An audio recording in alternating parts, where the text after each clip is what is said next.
Thank you for watching the World Community Magazine's Hour of Power Live on Facebook with your hosts Edward McQueen and April Garner.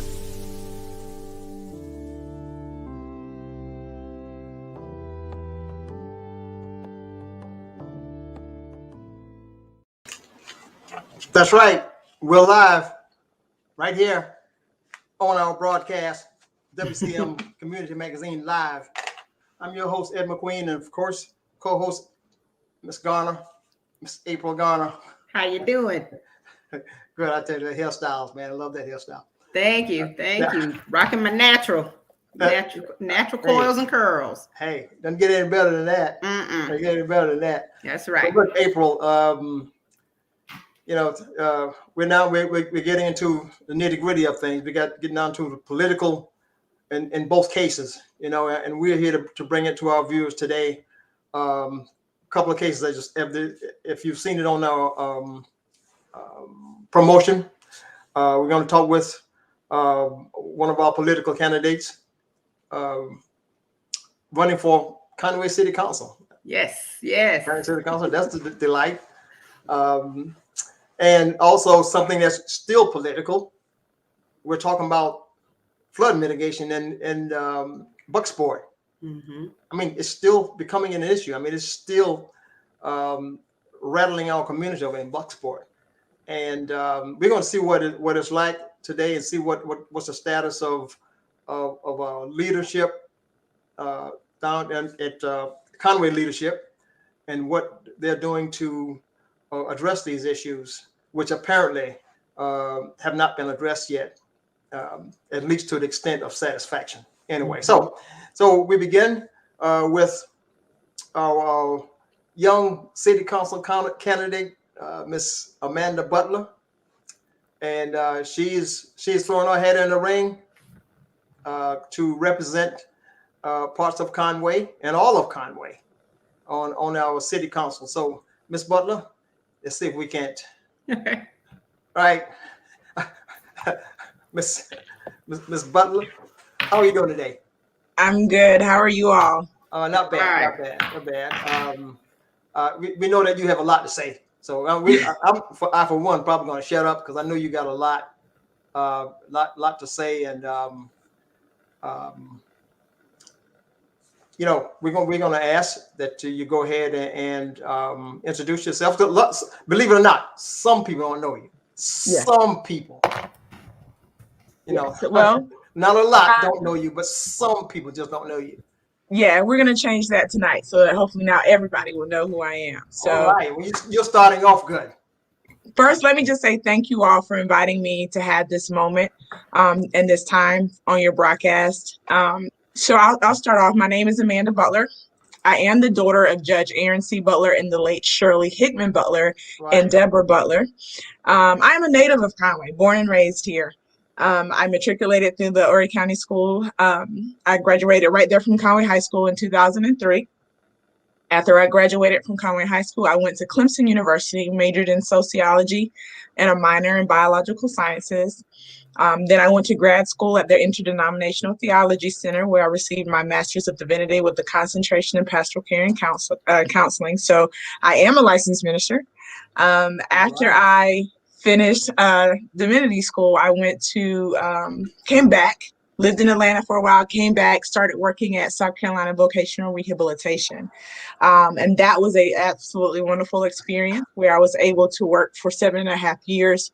And I was able to work as a transition counselor, which is with the young people between the ages of 13 and 24. So I work with individuals with disabilities to help them transition out of high school and into the workforce or either into post-secondary. So just kind of give you guys some information about that. It was an enlightening experience. I was able to work within the school district. So I was with Carolina Forest High School, Aner High School. I got to work with a lot of our young people, and I got to work with several local businesses. So I got to learn what our local businesses need, and I got to speak with different employers. I got to talk to small businesses and was able to get our young people trained and placed on jobs. So that was a very fulfilling and rewarding experience working with our young people, getting them placed on jobs, and even sending some of them to post-secondary. So I did that for 7.5 years here in Conway. And about 3 years ago, I went back to school. So you can never get enough education. So I went back to school and I decided to become a special education teacher. So one of my passions is definitely working with young people. Working with individuals with disabilities has been my heart. So I am still working as a special education teacher right here at Conway High School. So that's just a little bit about me. Wow, I'm sure there's a lot more. As active as you have been in the community, that's sure to be a lot more. Yeah. Well, before April gets into it, I know April probably has some questions and stuff for you. Were you hesitant at all about about wanting to become a city council member? I mean, were there any was there any hesitancy at all there in the beginning? Believe it or not, there was. There was some hesitancy. But I think my desire to impact my community outweighed that. When I returned from grad school and started working back here in Conway, I immediately started getting involved with my community. I've been on the MLK Planning Committee, I want to say maybe 8 years, wanting to see that. And then growing up here, I had opportunities where I could work and serve my community as well. I was in a program called Calling All Colors, which was a young person initiative that focused on racial diversity and inclusion. And then I also was part of a program called Jump for the Sun, which was an initiative from Coastal Carolina University that focused on women and girls improving their abilities in math and science. So it was focused on STEM. So I did that growing up. And then I am a product of the community. I remember participating in events at Smith Jones, and I really felt embraced by my community growing up. And so I believe it's only right that you continue to give back to your community and you continue to give back to the next generation that's coming out behind you. So I was hesitant. Yeah. Because I'm like, this is a big shoe to fill. And I looked back over my past experiences to determine, what about the timing? And I looked at our current Conway City Council, and in my vision of the city council, it wasn't balanced. I believe our city council should reflect the community that it represents. And that means, and one of the platforms that I'm really running on is that inclusion piece. I believe wholeheartedly that our city council should reflect the community. So that means there should be different ages, there should be different genders, various ethnicities, various socioeconomic statuses, and that should make up our city council. I know Conway has a lot of great murals. We got, the river walk, we have the majestic Waccamaw River, but that's not what makes Conway special. It's the people. And so when we have a council that reflects the people, then we know that those decisions that are being made are going to be inclusive, they're going to be in the best interest for the people, and they're going to be ethical. So I definitely think when you look at the council the way it is right now, we have an opportunity with this election to make it balanced and to make it inclusive.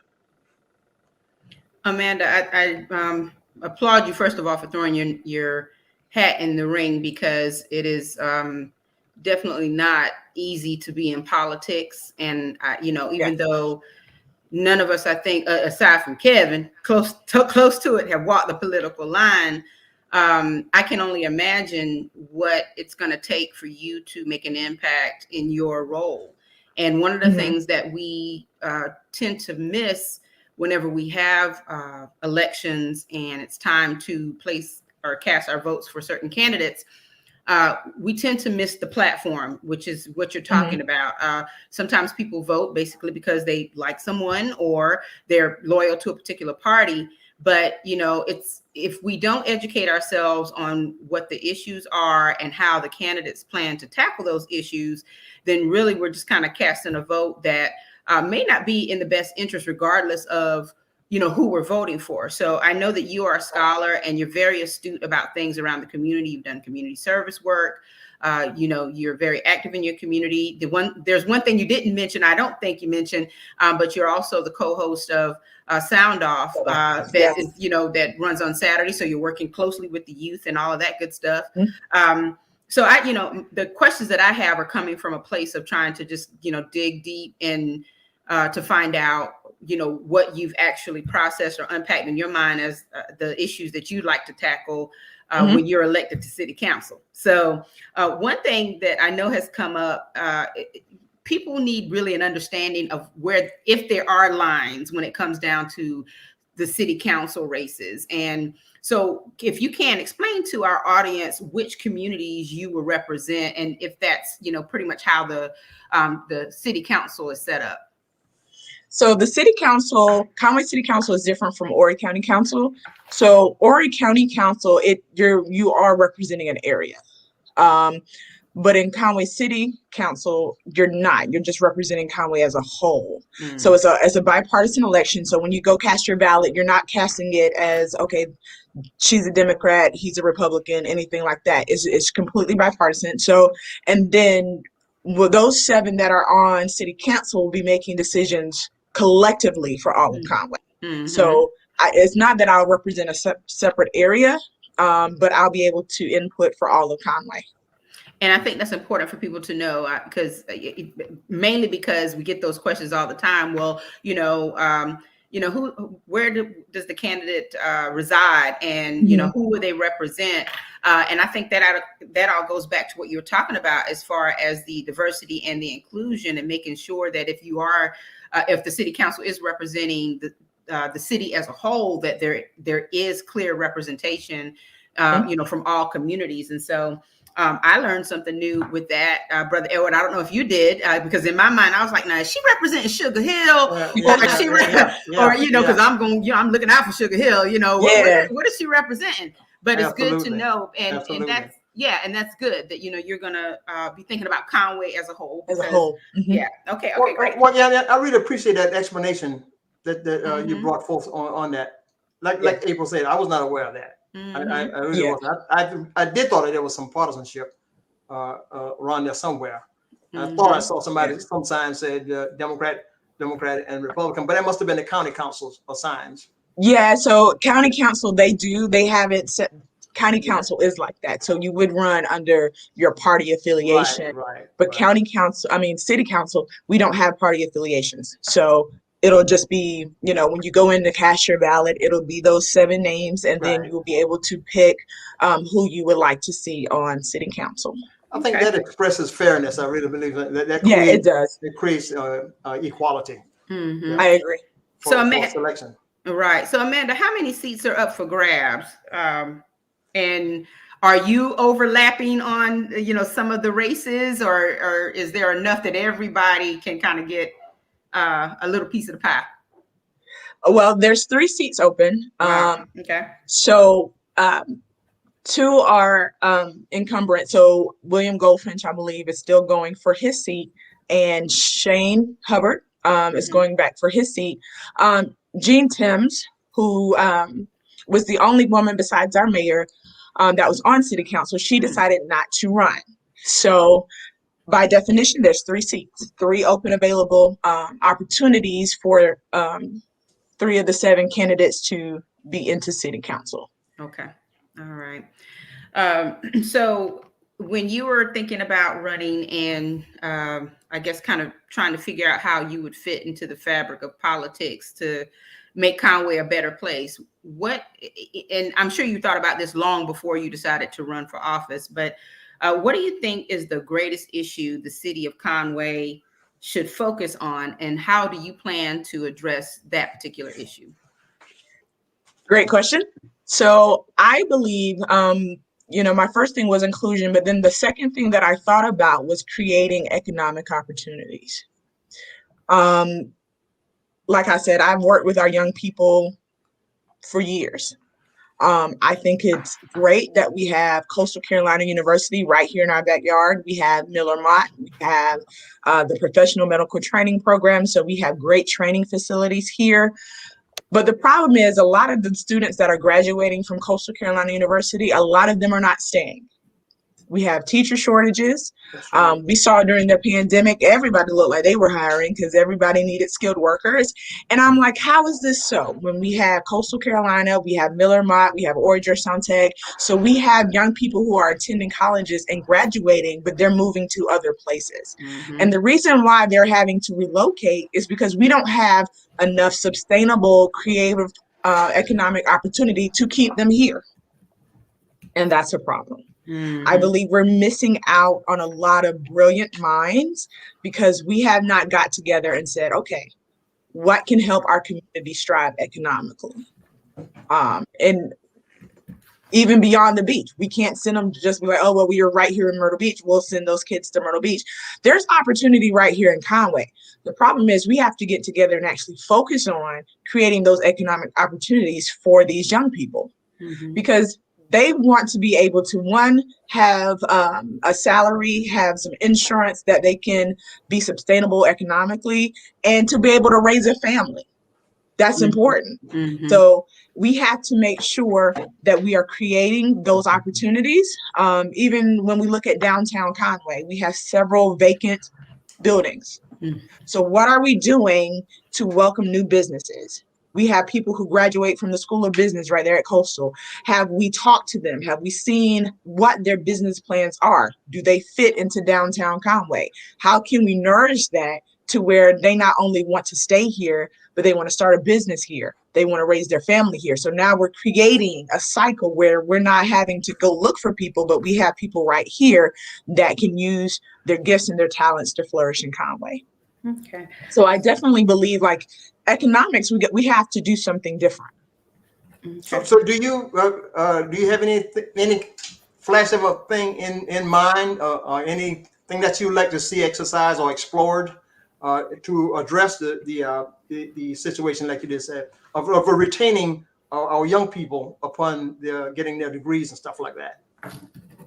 Yes. So I definitely believe that it's essential that we connect with Coastal in a different way, to where we're keeping an eye on potential internships, seeing how they would want to get involved with the city of Conway. whether it's in different leadership capacities, different apprenticeship opportunities. We have this amazing welding program at Horry Georgetown Tech. So are we getting those welders into jobs with the city? Are they getting internship opportunities? Are they going out to even companies like Horry Telephone? Like, are we really engaging these students to say, hey, this is an opportunity. We invite you here. Even with the Conway Chamber, are we inviting these young people to these opportunities to where they can learn more about our city and they can see where they fit within the framework of where we are? So I definitely think we have to look at internship opportunities, apprenticeship opportunities, and then available training for some of the young people who are still here. We do know college isn't for everybody. We know that.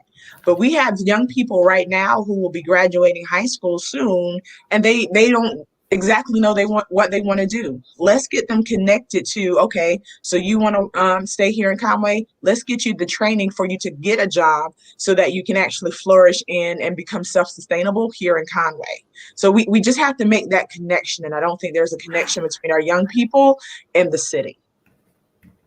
Okay, so it's safe to say that economic development is the biggest focus of your platform at this point.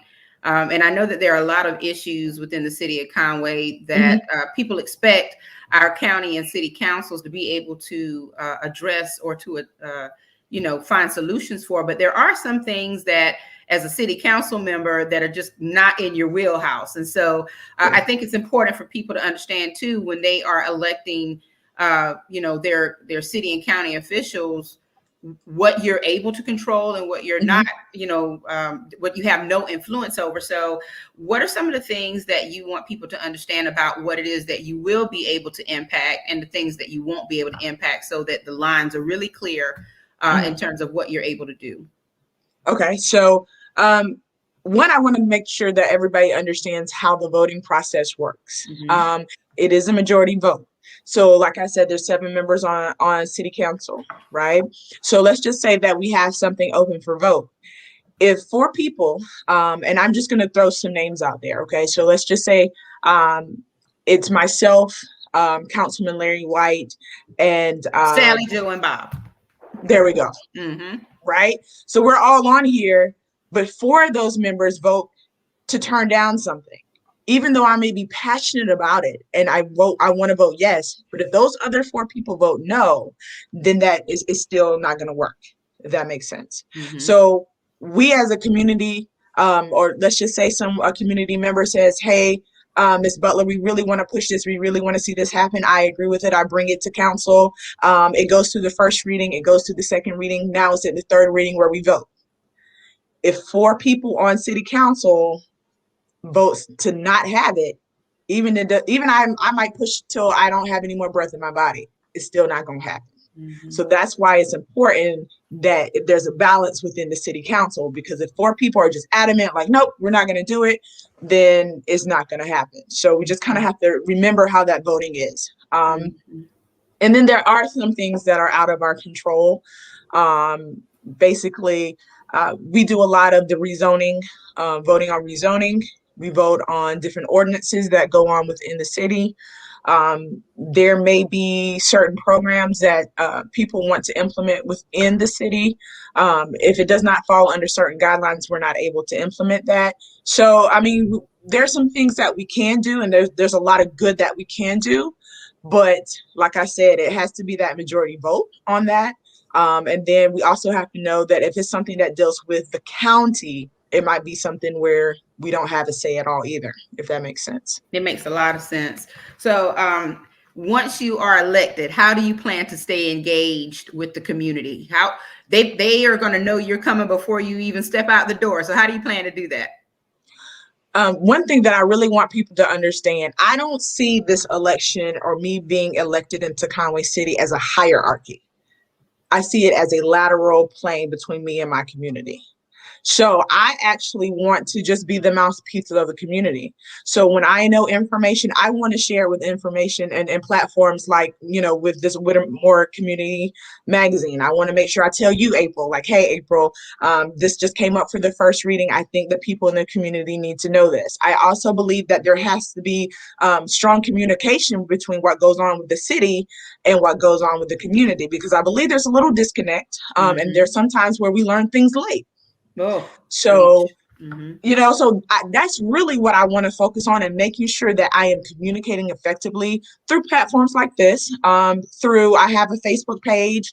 I know that you all have a Facebook page and a web page that you guys can pump information to the community. And then I also want to talk to members within the city council to say, hey, not everybody reads the paper.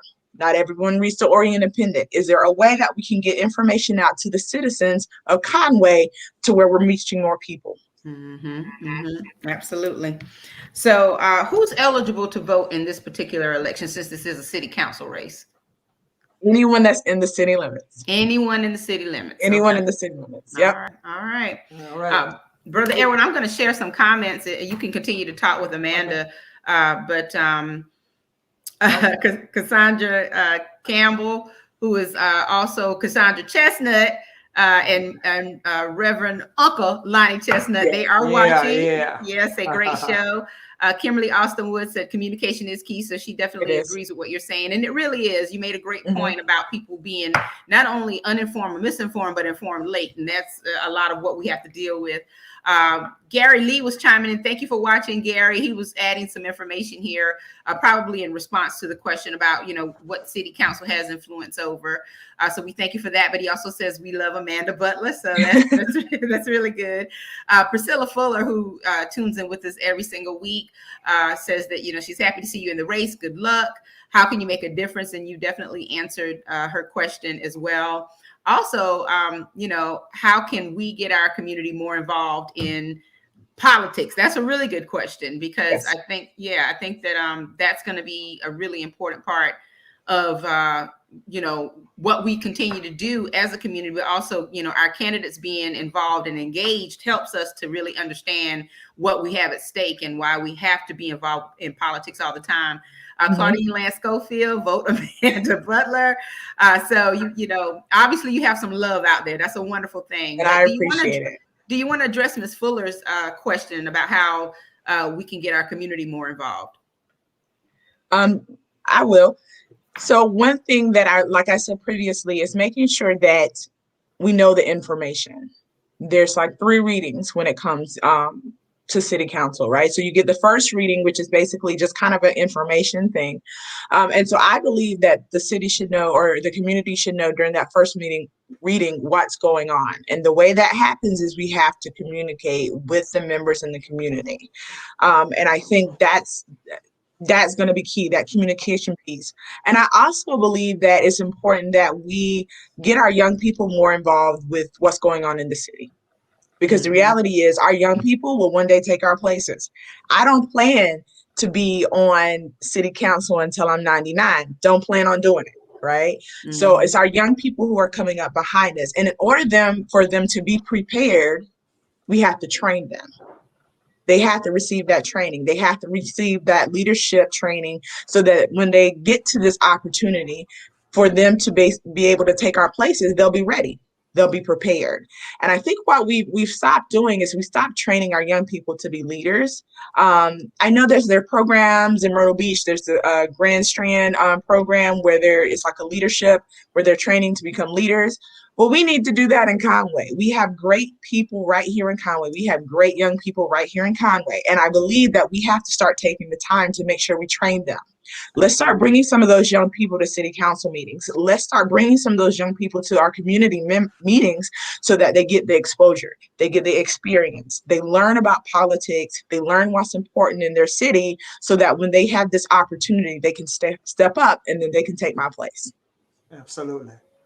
So you seem to have a very good civic mind, of knowledge of civics, and especially in Conway, and that applies to regionally and statewide also. I'm impressed. Having said that, we want to go to commercial? I think Amanda is doing the first part of the show, and then we'll be bringing on Kevin Mishoe in just a moment. So Amanda, I guess, what is the word you want to leave with the community? And of course, other than vote Amanda Butler, we want to remind them of the voting date, and also if there's any other information that they need to know now to prepare for that day. So if you will, go ahead and let the community know what they need to know to make sure they cast their votes. One of the things that I really want the community to know is that it's important that our voices are heard. Every opportunity you get to vote, make your voice heard. That is crucial. I know sometimes we focus on the general election, the big elections of voting for our president, but it's really our local elections that determine what's going on right here in our city. That's right. Absolutely. Mm-hmm. So Absolutely. It is extremely important that we get out and vote on November 2nd. It is extremely important. I don't want to hear any excuses, right? I don't want to, I forgot, or, it just slipped my mind. It's important because this election on November 2nd can really be a pivotal point in our city. If we allow it, it could be a great pivotal point in our city. And I think the time is now for us to start making some changes. We got to make some changes to where we're including everybody, where the decisions from the city includes everybody from various ages, various races, various genders, various socioeconomic statuses. So we want to start seeing some changes in our community. We have to let our voice be heard. We have to go out on November 2nd and we have to cast our ballots. Mm-hmm. Let's not have any excuses. If you need a ride, you call my campaign and we'll come get you. Mm-hmm. We'll come get you. We'll come pick you up. You let us know and we'll come get you. We have to let our voices be heard. That's going to be critical. We want to see some things happen with our young people so that our young people stay connected, so that our young people can develop families here. They can have a career here. They can build a life for themselves here. And in order to do that, we have to work together. We have to teach them to become leaders. We have to teach them and provide them opportunities for economic growth. And we really have to start nurturing our young people so that they can become more independent and be great citizens in Conway. Mm-hmm. So I really want our voices to be heard. Go out November 2nd. Make sure your voice is heard. Mm-hmm. So April, having said that we want to advise our audience and everybody that this is paid political broadcasting. It is. This part, this segment is. Yeah, all political advertising or broadcasts on Whitmore Community Magazine are always paid by the candidate. So there are two things that have come up in the comments, and I think we should address them before we let Amanda go and handle her campaign business. I'll let you go. Yeah, one thing that's a question is something that we've kind of addressed a few minutes ago about the difference between city and county. So Dorothy McCrae says, I had to go to Virginia because of the flood. My home going, what can you do to help us out? I'm in Bucksport. Well, Ms. McCrae, one thing that you need to know is that we will have Kevin Mishoe up in the next half of the show, and he can talk more about that. But Amanda, you addressed earlier what the city versus the county responsibilities are. So for citizens in Bucksport, they will not be voting in this election. Am I correct? Because they're not in the city. Yes, they're considered county. And unfortunately, that is one of the issues. And I've been watching and I've been advocating because I have several friends and family that live in Bucksport. And the flooding in Bucksport is an issue. And so I was going to let Kevin kind of handle this part. But I do want to say that I have been watching and I have noticed the increasing of flooding in areas that, like I said, I've lived here all my life. And there are areas now that are flooding that has never flooded before. And so that's a problem. That's an infrastructure problem. And so it's something that we really need to look at that should be addressed. It should have already been addressed because the city and the county has engineers on staff to look at those situations. And so we really got to dig deep into that. And I think that's another opportunity for us as a community where we need to know firsthand what's being done, who's doing, our engineers being sent out to discover what the problem is. And then, of course, making sure your voice is heard. Unfortunately, Bucksport is not in the city, so it's not an area that I would be able to speak to directly, but it is in the county. And we have county representatives on Horry County Council. And so we need to make sure we are talking to them, we're emailing them, we're calling them and saying, this is a concern. There's flooding, people are losing their homes, and that should not happen. Especially when you have residents who have been in that community all of their life. If you've lived there 40, 50 years, you don't want to have to sell your home or get rid of your home because of flood damage. And it's something that could possibly be controlled. So I definitely don't think that's an area that we need to light up off. So, Brother Edward, if I'm not mistaken, Orton Bellamy is the county council representative who covers Bucksport. Is that correct? That's correct. So that's Ms. McCray. That is who you need to reach out to if you have any questions or need any assistance in terms of information. But we also have Kevin Mishoe in the second half to talk a little bit about that. Yeah. And then we have one more question coming in for Amanda from Reggie Dyson. He wants to know, what party do you belong to? I am a part of the Democratic Party. But like I said, when it comes to Conway City Council, it's bipartisan. So it won't be where we're voting for a Democratic candidate or a Republican candidate. Kind of redundant question, Mr. Reggie, but we'll let you slide on this. Reggie likes to ask hard questions. Yeah, we'll let you slide on this one. Well, Amanda, it was awesome having you here. And I must say, first of all, just congratulations for stepping up to the plate and doing your thing. But, we wish you the best of luck and, all the blessings coming your way. It's great to see a homegirl running for city council, and especially a young Black female doing her thing. And I really hope that you get in there and you make an impact and shift the needle for diversity and inclusion on city council. So good luck to you. And Brother Edward, do you have any words for her? Can I say one more thing? Yes. I'm going to need my community support. I'm going to need y'all to back me. I'm going to need you guys to tell me when there's a concern. I'm doing this because I want my community's voice to be heard. And so that means the same way you hold everyone else accountable, I'm going to hold my community accountable. You guys have to talk to me. If there's a concern, I might not know about it. So I would hopefully on November 2nd, when I'm elected, I'm hoping to hear back from my community. I want to make sure that I am speaking for my community, not for me. I want to speak for my community. Absolutely. There's accountability on both sides, community and from you. Okay. You need our input. Yes. Okay. Absolutely. All right. All right, Brother Edward, you want to kick to commercial and then we'll come back with Kevin Mishoe? Yeah, let's do that. All right, Amanda. Thank you Thank you so much, Amanda. Thank you. I appreciate you all. You're welcome.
All right, Brother Edward, and we're back. That was quick. We're back already? Yeah, we're back already. We'll save a little bit for the end. How about that? Yeah, let's do that. All right. Yeah. So, of course, we're into the second half of WCM Live, and we have, of course, Brother Edward McQueen, our host tonight, and I'm April Garner, the co-host, and we had Amanda Butler at the top of the show. She's a candidate for Conway City Council, and now we're going to bring into the frame Brother Kevin Mishoe from Bucksport. How are you? Doing great, doing great. Let me tell you, I was really inspired by Amanda. You know, sitting here listening to her, and I remember that last segment of Malcolm X movie, you know, and just before the credits, when everybody jumps up and says, "I am Malcolm, I am Malcolm." Well, man, I can see young women going, "I am Amanda, I am Amanda." You know, that's the kind of, real passion for community involvement that we need. I was really excited, man. I tell you, I could have let her take the other half of the show, but no, I really. You could let her do that, but you got so many comments about the flooding in Bucksport, man. You better, Absolutely. We need to chime in. Yeah, absolutely. Okay, so Brother Kevin, it's good seeing you, man. Good to know, and hope your business is doing well. Oh, it's doing wonderful, and likewise, it's good to see the two of you again. You know, your broadcast has really brought a lot of issues in Bucksport to the forefront. Without this medium, I don't believe we would have ever been as far along in addressing the issues of flooding and mitigation and development in Bucksport. So I want to thank you guys for all you've done. Well, we thank you for what you're doing over there in Bucksport. Okay? Okay. Absolutely. The old saying is, and I may have made this up. Those are the best ones. As Bucksport goes, so does Horry County. There you go. Hey, it is what it is. That's right. So does Horry County. That's right. That they have great things in a master plan for Bucksport, which a lot of us really should know. But anyway, so Kevin, let's talk about this flooding issue there, man. Are the items that were brought up since the last time we talked? Has anything been done to your and community satisfaction? Do you think, in your opinion? Well, it's definitely still an ongoing battle. In 2016, Bucksport for the first time experienced a devastating flood coming from the aftermath of Matthew. And since then, we've experienced several more floodings. We talk about the major storms, but high tides and rain events come together, create that perfect storm. And Bucksport has had subsequent floodings to major storms, which has greatly exacerbated the already existing problem. We still have residents that are displaced that I was talking about on prior shows. And it's what happens to the community after these disasters that really determines the survival of a community. Mm-hmm. Yeah. So I saw a clip that they had on that was national news here, I guess about a week ago on NBC. They're talking about the issues they had in Bucksport, and of course you were interviewed, and you pointed out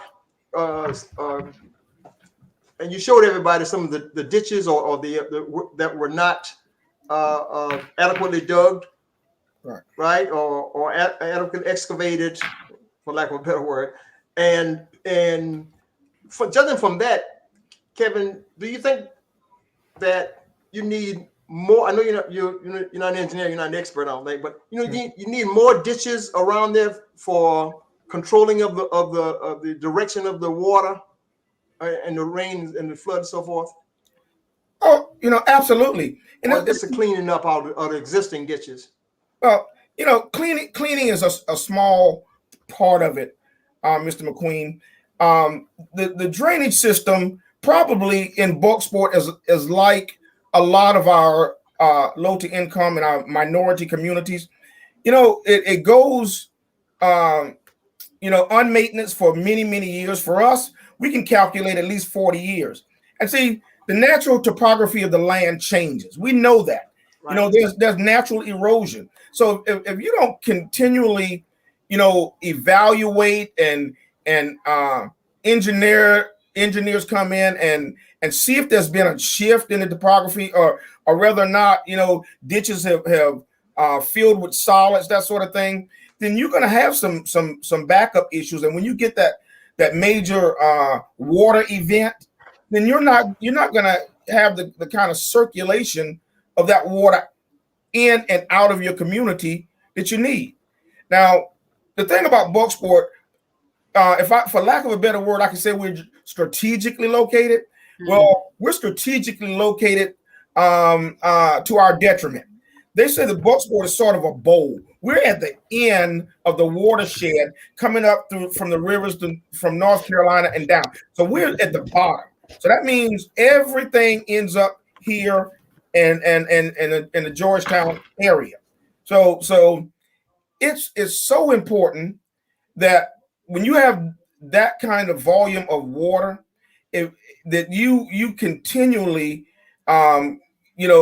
evaluate your drainage system.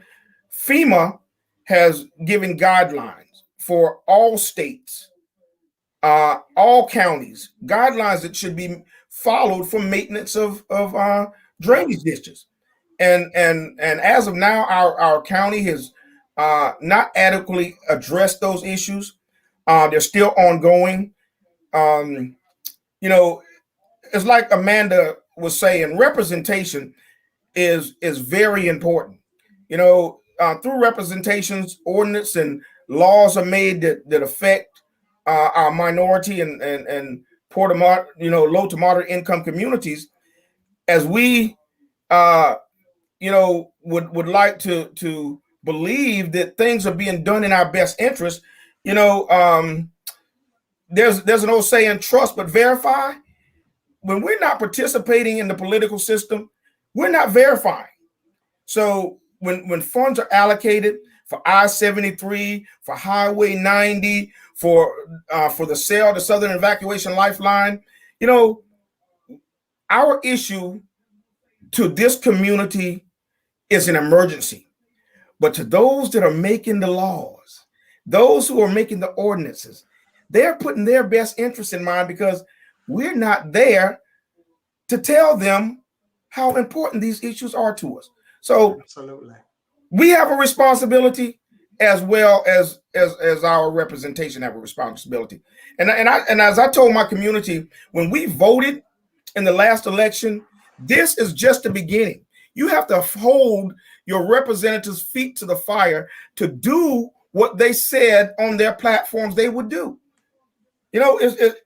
Those days where we allow them to come in and campaign during the election process, and we don't see them again to the next election process, those days should be over.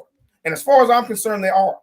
So, we just got a lot going on. What has changed for us that I'd like to say that I'm so happy is on one of your shows, on one of the forums that you put us on, there was a particular listener, and if she's listening in tonight, I've thanked her before, and I'm going to thank her again.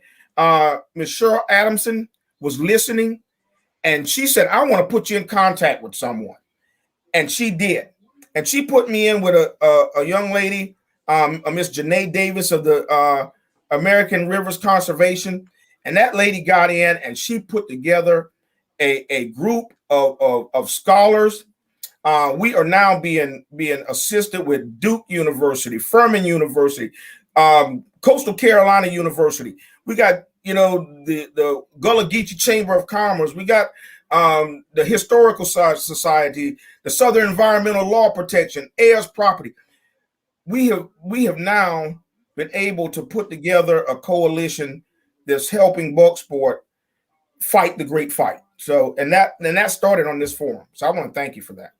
Absolutely. That's what it's called, WCM Community Magazine. And that's how community comes together, sharing resources, and it is great that, she was willing to share resources with you that you might not have even known existed. And so sometimes we hoard that kind of information, but I'm glad that was fruitful, and it's turned into something that is going to help you to be productive and push your mission even farther. Oh, absolutely. And with the information and the research and the various projects that are going on, I wish I had time to tell you all about it. Maybe it could be for another segment, because it isn't. These are the same tools that all of our communities need to be using. We're the Association for the Betterment of Bucksport, but that translates also in the Association for the Betterment of Sand Ridge. The Association for the Betterment of Plantersville and Bucksport, and so forth and so on. We need to have an agenda that we can go before county council, which I will be addressing county council tomorrow night, based on the studies, the research, the agenda we have been able to put together. Because if you don't have a vision for your community, somebody else will. And you know, it is important for us to have visions. That's why we're able to address the flood mitigation that has not been at the center of I believe our county's agenda. But hopefully, you know, we're gonna hope that it's an oversight. You know, sometimes silence is complicity. So we not saying anything, but you know, that's what's important. It's not acceptance anyway. They're not saying anything. But you know, Kevin, there was a meeting generated by the county councilman Orton Bellamy, and he had some I believe regional or state representatives at this meeting at the Fraser Center, and they explained a strategy that they're planning, or they should start very soon, about how to divert water, which is known to be coming from up the Wilmington area, I believe, and coming and getting into Bucksport. I think they presented a strategy where it would be diverted by way of a dike or something to have it go straight to the river. That's right, you know, next to Bucksport. Has there been any updated information on that? You know, if Meadows was given out for meetings, there would be some golds, you know, given out.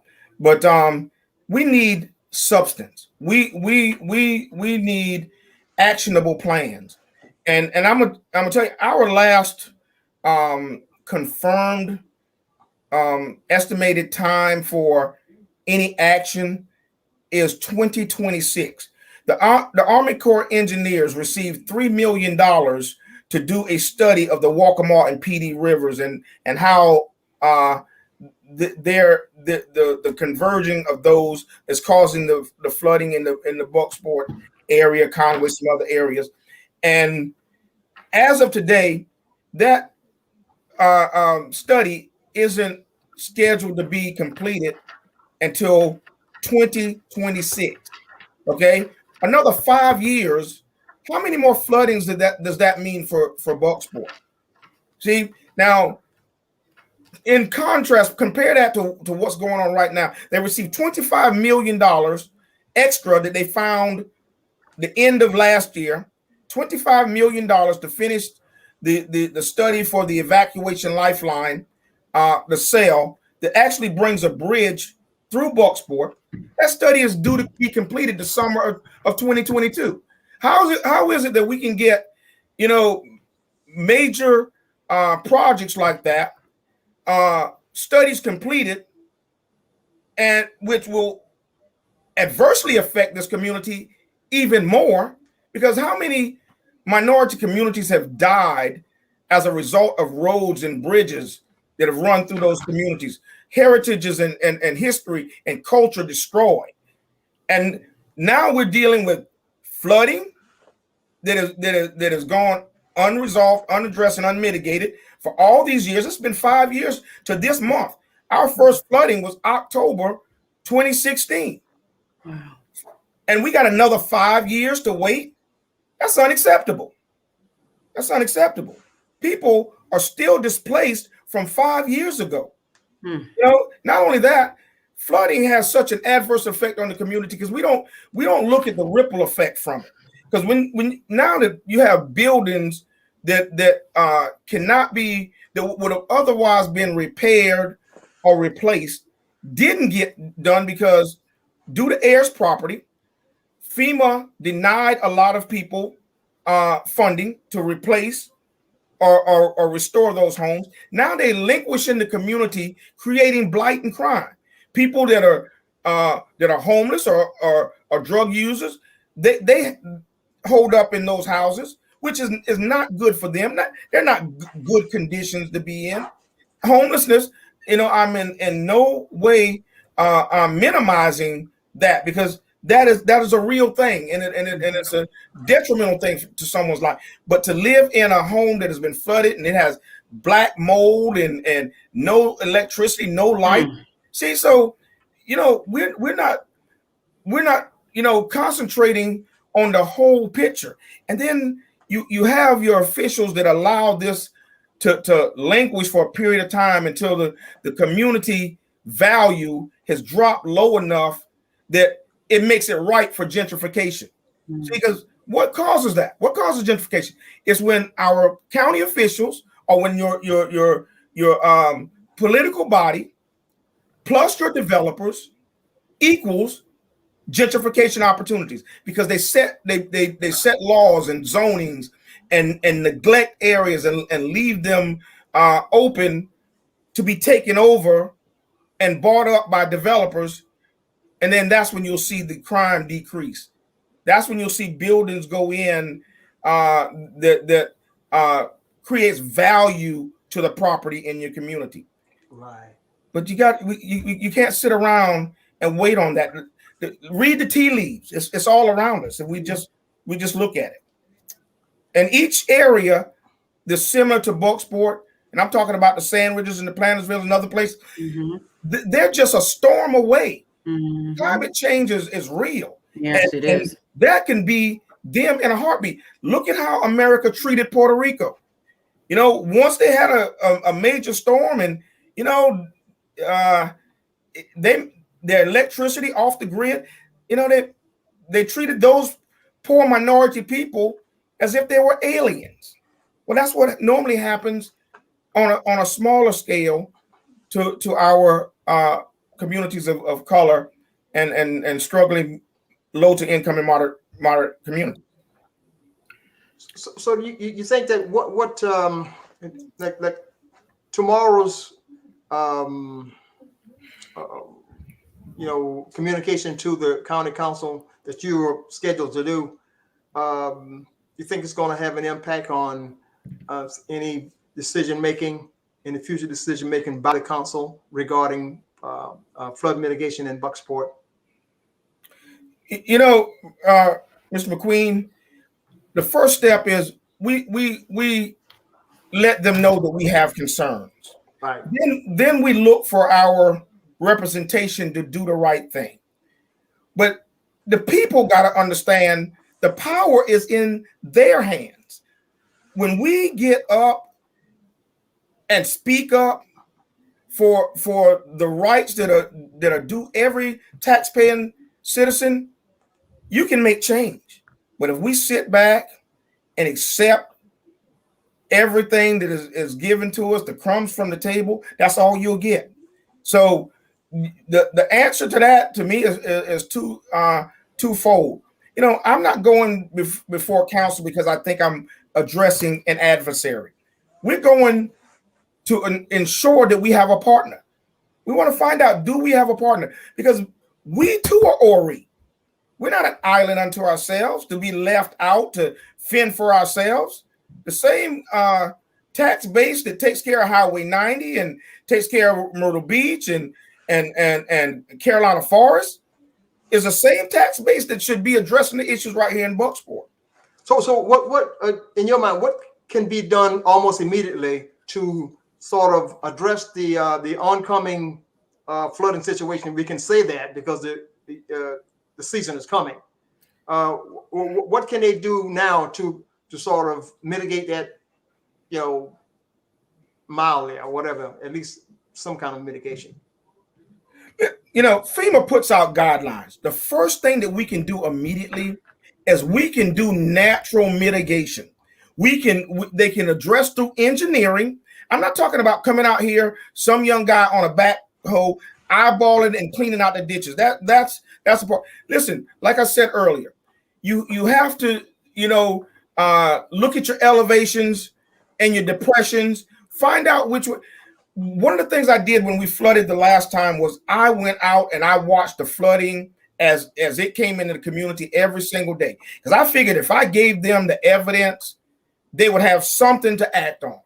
Right. Every day as the water rose and it got to the ditches that should have been exits for that water, there was no movement of that water. By the time the flooding was in Bucksport, I went out to the marshes, took pictures and video. The marshes that could have held a lot of that water were practically empty.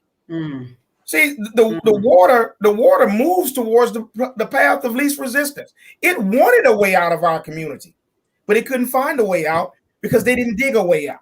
Mm. And every time they come in, this is the third time they've come in. And every time they come in, they do the exact same thing. They have one young man on a backhoe that pulls a little debris out, set it up on the bank, and they cut along the sides of the ditches. And trust me, to the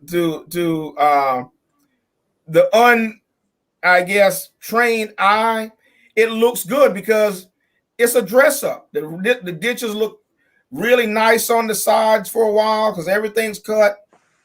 But when the flooding comes, the ditches are almost unusable for the situation that we're in.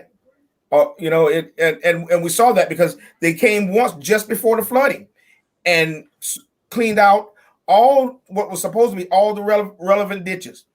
Every house that was flooded before they cleaned out, flooded after they cleaned out. Kevin, have you all sought the help of, I know you mentioned that, you kind of developed this coalition of people, and maybe you've mentioned that this type of resource is a part of that, but have you sought any type of independent counsel or, assistance from someone who would be able to double check the standards or double check the plans? Just as, you were talking about how, they come in and they try to dig these ditches or trenches to kind of relieve the water, but who's to say that, like you said, they're doing it to the greatest extent or just the most minimal baseline extent? So have you had an opportunity to connect with someone who could say, well, you know what, I can come out there and kind of watchdog that to make sure that it's happening, or to, at least give you all some suggestions on how you can push for them to do more? Do you have that type of resource? And that's a great question. And you're right.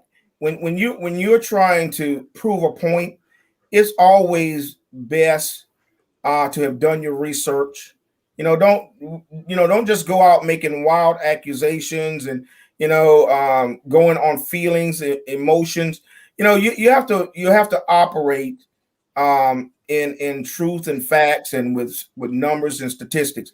So with that being said, we have a independent team that's doing a hydrology study as we speak. It is ongoing. They started months ago. But here's the strange thing about it. The same hydrology study that it's going to take our county or the Army Corps of Engineers to 5 years to do. I know theirs may be a little bit larger. The same study is going to take them 5 years to do. This particular group is able to do in less than 6 months. Wow. Oh, yeah, that's what I said. Whoa. Unbelievable. You hear that, Brother Edward?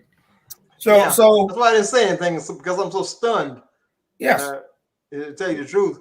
See, so it's the optics aren't good here. It looks as if the money is going where their priorities are, and I hope that's not the case, because it is these weather events always affect disproportionately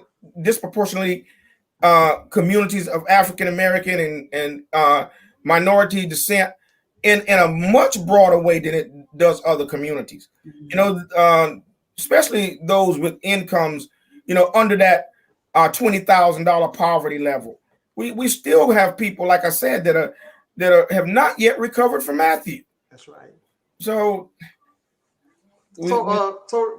Kevin, what kind of support do you want tomorrow evening? And what time will you be speaking to the council?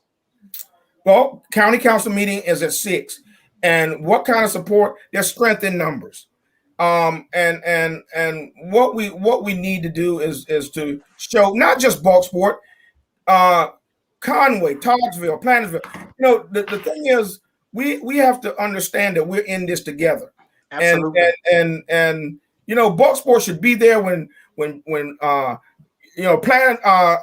Sandridge. I mean, I often get an opportunity to see snippets of other people that's trying to address some of the same issues.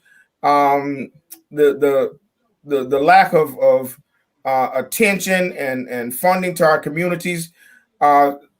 Cedric, Spain comes to mind there in Sandwich. When they have an issue, Bucksport, we should be right there, and that's how we're gonna force the hands to know that we're serious about being responsible and the development and the sustainability of our communities. You got to let them know we care. Absolutely. Absolutely. Mm-hmm. Man, we're almost out of time here, but you've come with us with a wealth of information and a good update of that continuous flooding situation in Bucksport. And the people our viewers need to know really that it's a very, very critical situation there. Oh, absolutely. And in actuality, whatever happens in Bucksport like that actually impacts the rest of the Conway and these other surrounding areas like that you mentioned. Okay, so Bucksport is not really alone in that manner. Okay, the strategies that are used to attempt to mitigate there, they're probably going to need these same ones in Conway, because there are a lot of places, just like Amanda said earlier, there are a lot of places that are flooded that has never flooded before, flooded before. Okay, so that's something for all of us to consider, and I'll beg for our listeners and our viewers to really take that into consideration, and let's pay a lot more attention to that situation in Bucksport, because we're going to bring it back up again. Okay, in our media. All right. Yeah. It's impacting too many people. I'm going to say this, and then we're going to leave. My recent genealogy knowledge indicate that Bucksport began the migration for all of a lot of people in Conway. Okay, if you look back very carefully. That's right. I'm just finding the other day like some more queens in Bucksport. Man, I'm sure they must be related some kind of way. That's right. Yeah, genealogy, traces are back there. But anyway, Brother Kevin, April, you want to read off any of the comments, or do you? Oh, absolutely, yeah. So Reggie Dyson, he was tuning in hard tonight. He said every council meeting needs to be packed, and that is true. And I know sometimes people have, he says, school district and city council too. And I know that sometimes people are challenged by that because of the times that these meetings are held. But this, if for very important issues, there needs to be a concerted effort to make sure that people can attend these meetings and will attend these meetings. So the county council meeting at 6 p.m., where is it typically held, Brother Kevin? That is the main courthouse there in Conway. April, I couldn't, I don't know if that's 4th Avenue. That's 3rd. That's 2nd and 3rd. Between 2nd and 3rd Avenue, okay? Right. Yeah. Mm-hmm. All right. So, that's one thing. Sister Joella, of course, is watching, and she said unity is key, and it's true. We're supposed to be our brother's keepers. So, we definitely need to make sure we're supporting. And even if you can't be there, physically, sometimes a call, a letter, or whatever, could help in terms of a campaign to make sure that, these elected officials are aware that we're watching, and that some actions are needed. There was one question that I had, another question I had for Brother Kevin, and it was just along the lines of whether or not some concrete, logical solutions have even been presented to you all. I know they can present, what their studies say and all that other good stuff, but, has any of it really even made sense to you all as you kind of tear through the information and break it down to see how it will impact Bucksport? Has there been a solution that's been placed on the table that has made you say, yes, that's what we need and that's what will work? Do you feel like you've even received that type of thing? you know, the engineers have been going back and forth themselves. They have not concluded what would work. We've heard various ideas. The main idea is to raise Port Harrison Road and let it act as a barrier, sort of a makeshift dam. So and you know, but as you know, when you make dams or when you make levees, that's the way it's used, not a dam. It's not going to be controlled. A levee, all it does is displace water. So right now, that idea is if done here, it would flood Little Lamb that's in across Highway 701. So they have not come up with a program, but we have had some suggestions that have come from our coalition of partners that we think is going to work for us. That's why it's important, so important for us to develop a vision for our communities and get in the game. You know, and we've been blessed that we're not just coming to talk about a problem. We're going to be talking about solutions. There you go. Absolutely. All right. Okay. Well, Brother Kevin, it's been great having you back. And like Brother Edward said, I'm sure that if it isn't over, we'll have you on, for as long as it takes to get the point across. Get the point across. To the community and to anyone else who That's needs right. to know. Yeah, it's going to be an ongoing fight. What impacts Bucksport, impacts Race Path. Okay, rest of Conway, downtown Conway. Mm-hmm. All right. Mm-hmm. Right. Yeah, Brother Eugene Bellamy Jr. is listening in tonight and watching. Thank you, Eugene. Absolutely, power begins within the community, developing solutions to hold elected officials accountable. And Kimberly Austin Wood says that she's asking, will the meeting be live tomorrow? I don't know if do they live stream those meetings? That's a good question. And that I'm not certain. I know it's always archived, that you can go back and see them. But I'm not certain on the live stream. Okay. Reggie says yes. Okay, so that if anyone is there, or I guess they may have a Facebook page or some other type of platform. If you find out anything about that, let me know, Kevin, and we'll definitely get that information out across social media. Maybe even post it on the WCM magazine website if I can get it in time. Thank you. Okay. All right. Well, Brother Edward, I just have one other announcement before we call it a night.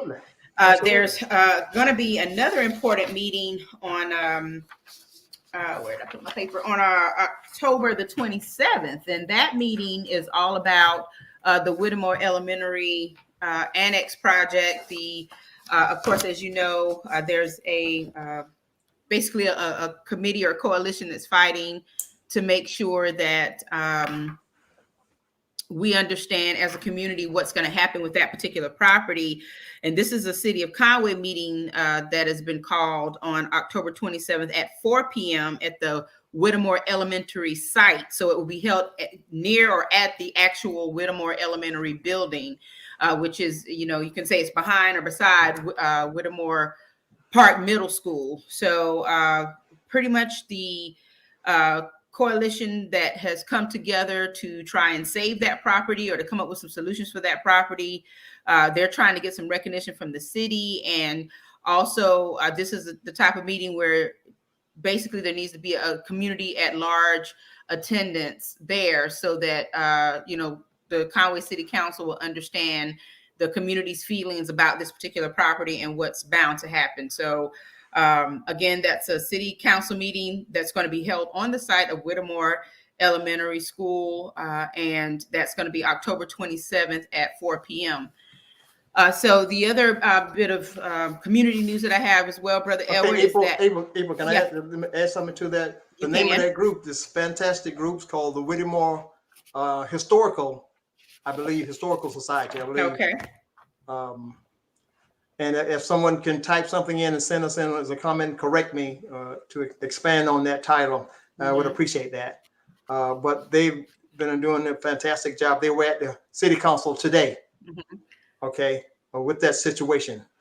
And who are some of the members of that group, Brother Edward, if you could let the community know? Well, you have Valerie, Skipper. You have Joella, and you have Cheryl Adamson, Cedric Spain, Miss Veronica Williams, Gerald Floyd. Miss Hickman, yeah, right, Miss Hickman, Carolyn Hickman Williams, Miss Veronica Gerald Floyd, and there may be a few others. I'm not sure. I don't have that list in front of me, but they've been doing a fantastic job. I mean, just it's something to be kept up with. And by the way, this meeting is on the 27th, I believe, is going to be propped up. I mean, with the housing will be, it's going to be a tent erection, okay, on the outside, because of the safety conditions. You know, you can't go anywhere, not too close to the building for that matter. Okay, so and the city administrator will be there. It will be, I think they will make their not platform, but make their case known to everyone in attendance there about as to why they came to the decision that they came to earlier, and there will be a question and answering process afterwards for the community, anybody, okay, to do that. But my understanding is it's at 4 o'clock. We left out Reverend Falk, by the way. Sorry, he's part of one of those. It is scheduled at 4 o'clock. However, that time is come under compromise, and because of just inconvenient for the community. Okay, at 4 p.m. You have people. This is a working class community. I mean, everybody's probably just getting off. You won't get off till like 5 o'clock. Okay, especially in that area. So as it stands now, it's at 4 p.m. Okay, it might change, and it might acquiesce. The city may acquiesce, so in fact, for lack of a better word, to the request of having it maybe later, like 5, at least 6, something like that. But of the thing course, about that, we got to talk about the sun going down. I was getting ready to say, I mean, you know, that time, that it's getting darker earlier or whatever. So which probably was one of the reasons why they chose 4 o'clock. I'm not sure. Yeah. Okay. But well, thank you for adding that, and I'm glad that you did mention the name of the group. I happen to be meeting with a totally different group, and one of the representatives, Edna Bellamy DeWitt, was given us that information along with Valerie Skipper at the time, and did not mention the name of the group, and I did not know the formal name, but thank you for that. And then that's a good segue into another announcement that I have. Wanted to announce that the Whitmore Alumni Association, as I guess you could call it the association, or committee members who have been active in keeping the association going and also moving into some positive directions for the association in the coming years. We have met, and we're currently putting out a call for members for the Whitmore Alumni Association. Pretty soon, we will also be in the midst of elections of new officers for the Whitmore Alumni Association. And so, now's the time for anyone who is a descendant of Whitmore alumni and or who was affiliated with the actual school to get involved, to get more involved in the association. As you know, this association was based on an educational effort to provide scholarships for the youth in our community so that they could go on to college. And we've, as a part of the committee, we found that there, some other extensions through this association that will be very beneficial to the community along with the educational pursuits. And so what we want to do is just to make everyone aware that the association is alive and well. We are revamping, and of course, Sister Geraldine Gageham, who passed last year. Was it last year? Is it time? Yeah. Wow. Time is flying. Yeah, she was instrumental in the scholarship portion of what the Whitmore Alumni Association was all about. And this year, Sister Marjorie McIver and Sister Tanya Pickett of Horry County Schools spearheaded those efforts to make sure that we had applications in, and that scholarship recipients were chosen. So, coming on board, I've never been a part of the association. Of course, I'm Whitmore legacy because my parents were class of 1962.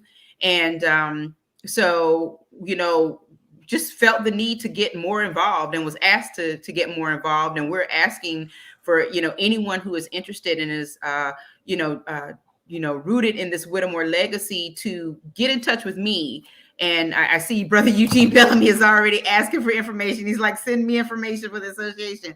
I certainly will, because, we need some boots on the ground. We need some strong minds and with lots of energy to come to the table to help us make this a powerful entity in the community, a more powerful entity in the community. So we're doing we're talking about membership now. Again, we're gearing up for elections to elect new officers for the association. So we definitely want those of you who are interested and want to know how you can become more involved with the association, be in touch with me and I will get you in touch with the proper person. So that's the Whitmore Alumni Association.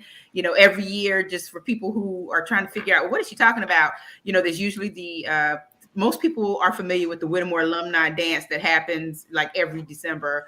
And it hasn't happened because of COVID in the past couple of years. But, that's not the biggest thing that happens through this association. Again, it's the scholarship effort. And, we'll be talking more about how we can expand that later as well. So if you're interested, let me know so we can get you on the route. So we need to, Brother Eric, we're going to need everybody's help. Whoever graduated from Whitmore, we're going to need y'all to find other graduates of Whitmore to help us. Yeah, absolutely. Get the membership up.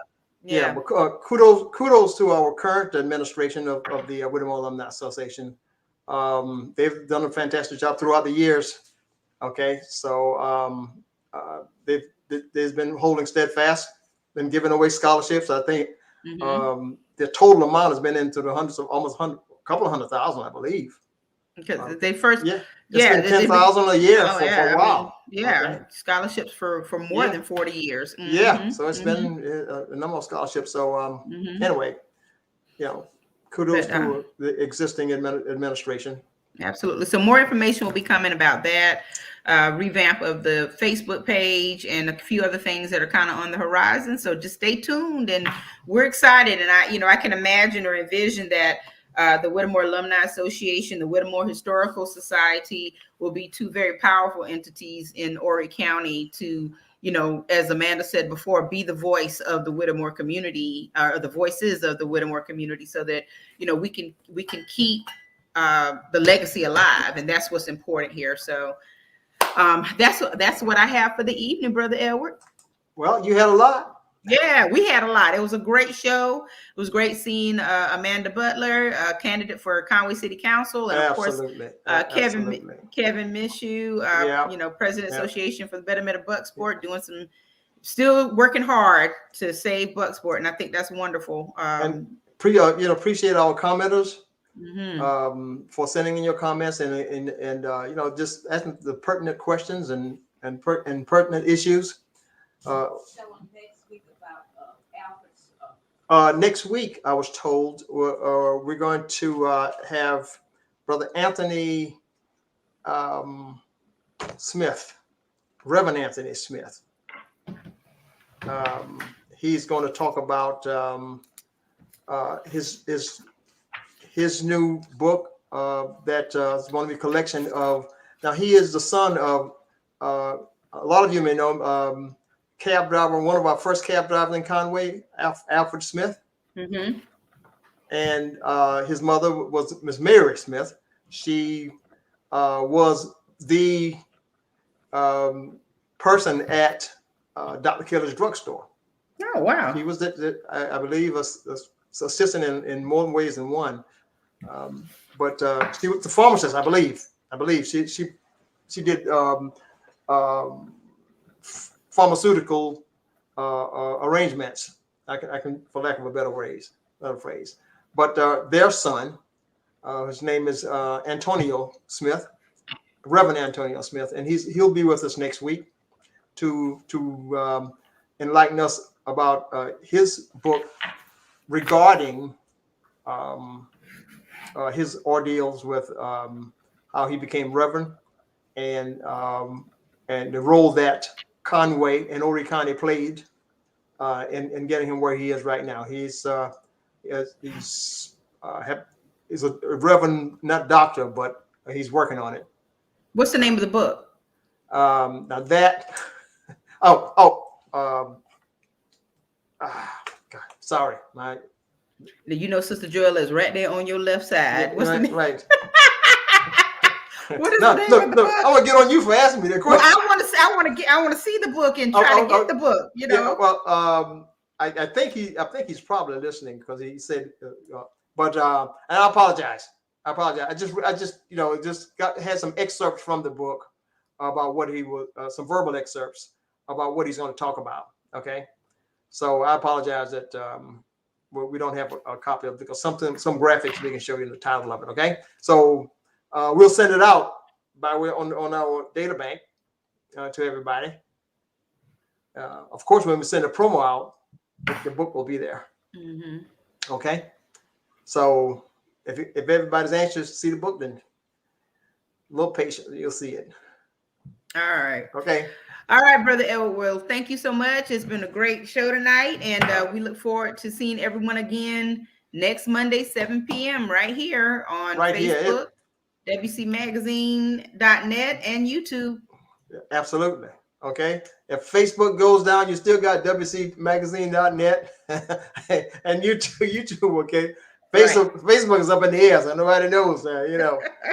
So no telling. Yeah, no telling. Okay. So God bless. See everybody next week. And thank you for your comments again. And appreciate you. Love you all. Have a good rest of the week. Thanks. Thank you for watching the World Community Magazine's Hour of Power Live on Facebook with your host Edward McQueen and April Garner.